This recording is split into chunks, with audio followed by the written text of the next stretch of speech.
జైటీవీ న్యూస్కి స్వాగతం.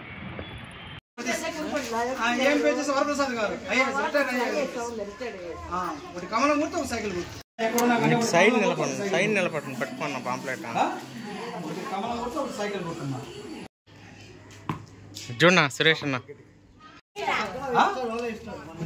అది పువ్వు గుర్తు నరేంద్ర మోడీ దానికి ఇదిలో వచ్చాడు అది ఉండదు ఇది అదిలో చెట్టు ఉండదు కాబట్టి నుండి కోడలేదు సంవత్సరం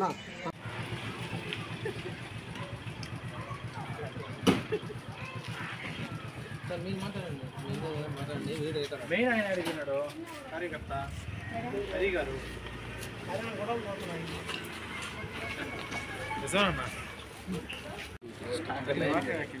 ఈరోజు 19 వార్డులో డోర్ టు డోర్ తిరిగి ప్రచారం చేస్తున్నాం. ఎన్డీఏ కూటమి అభ్యర్థి పురుగుల రామకృష్ణ గారిని ప్రతి ఒక్క మైనార్టీ ఓటు పడేటట్టుగా ఆయనకి ఖచ్చితంగా ఆయన గెలిపించుకుంటాం. మైనార్టీలంతా కలిసి చూడండి, ఇంకా 10 రోజుల్లో ఎలక్షన్స్ రాబోతున్నాయి. 10 రోజుల్లో ఖచ్చితంగా మైనార్టీలు బలంగా కష్టపడి పనిచేసి ముస్లిం మైనార్టీ ప్రతి ఒక్కరూ పనిచేసి ఇండియా కూటమిని గెలిపిస్తాం. జై జనసేన, జై టీడీపీ, జై బీజేపీ. ఆంధ్రప్రదేశ్ను స్వర్ణాంధ్రప్రదేశ్ చేయాలన్నా, భారతదేశాన్ని విశ్వగురువుగా చేయాలన్నా మన రాష్ట్రంలో బాబు గారి నాయకత్వం, కేంద్రంలో మోదీ గారి నాయకత్వం ఎంతో అవసరం.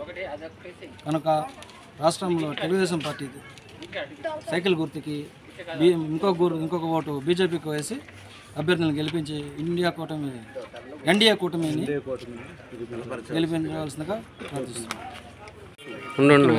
కాబోయే ముఖ్యమంత్రి చంద్రబాబు నాయుడు గారు, కాబోయే ప్రధానమంత్రి మోడీ గారు మూడోసారి హ్యాట్రిక్ కొట్టబోతున్నాడు. 19వ వార్డులో బీజేపీ, జనసేన, టీడీపీ కూటమితో దిగ్విజయంగా మెజార్టీ గెలవబోతా ఉంది. ఈ వార్డులో జై బీజేపీ, జై టీడీపీ, జై జనసేన.